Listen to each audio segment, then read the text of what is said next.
ازيكم يا حبايبي، عاملين ايه؟ يا رب كلكم تكونوا بخير. النهارده نشوي مع بعض الفول بطريقه سهله جدا على البوتاجاز، مش هياخد معاك 10 دقايق وتكونوا محضره لاولادك اجمل طبق فول ممتاز بقى في السهره كده. راح على المصيف، راح تتفسحي انت واولادك، هتاخدي علبه كده تحط عليها شويه شطه وشويه ليمون ولا كلمه. والله يا حبايبي اكيد كلكم عارفين القيمات الغذائيه اللي في الفول اجمل من الترمس كمان. مش لازم ناكل الفول مدمس بس، ممكن ناكلوه بطرق كتيره قوي، مشوي، منبت، حاجات كتيره قوي ممكن ندخله القيمات الغذائيه بتاعه الفول بيها جسمنا. وكمان هقول لكم على التوابل اللي بتخلي طعم الفول حلو قوي، اجمل كمان من بتاع العربيات.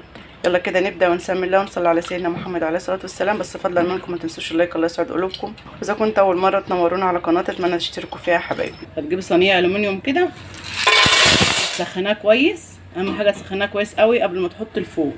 وبعد ما تحط الفول بقى ايدك فيه على طول، تفضلي تقلبي فيه لحد ما يحمر. هتشوفوا دلوقتي معايا الفول ده كله قيمات غذائيه، على قد ما تقدروا اعملوه لاولادكم. مش لازم بس ناكلوه مدمس وخلاص، انت ممكن تشويه بالطريقه ديت.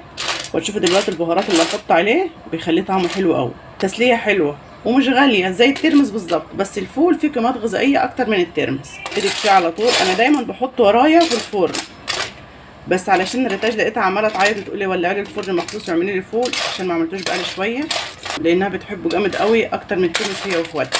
فكنت بصراحه اول مره افكر ان انا احطه على البوتاجاز كده من كتر ايه زنزنتها عليا. فالبوتاجاز زي الفرن، بس الفرن ميزته انك ما بتاخديش وقت كتير. يعني لما تكوني مثلا مولعه الفرن بتحطيه وراكي كده على الحراره بتاعه الفرن، وتقلبيه بس كده لمده 10 دقايق على نار هاديه خالص، بياخدش معاكي حاجه. لكن على البوتاجاز هيغيب شويه، ممكن ياخد لحد ربع ساعه. اهم حاجه تهدي النار عليه، يعني في الاول تعلوا النار. اول ما يبدا يعمل كده تهدي النار خالص بقى، علشان يستوي من جوه وميبقاش احمر من بره ومن جوه مش مستوي. خدوا بالكم من الحته دي. هسيبه بقى على نار هاديه كده على ما اعمل الخلطه بتاعتي. بصوا الحاجات اللي هنحطها على ميه الليمون. طبعا الفول بيشرب ميه، ياما فحط ميه كتير يعني. ليمونتين هما هعصرهم، وبعد كده احط معلقه كزبره ناشفه كبيره، نص معلقه شطه لو انت بتحب الفول حراق، نص معلقه كمون. احطهم كده اهو، وازود الميه واعصر الليمون، وبعد كده ايه نحط الفول في الميه دي.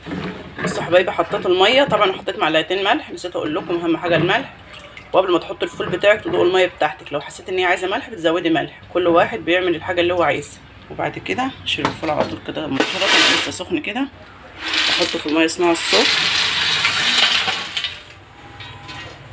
حبايه السخنه بتقوم داخله بقى ايه شاربه الميه الحلوه ديت، بيبقى طعمها حلو قوي.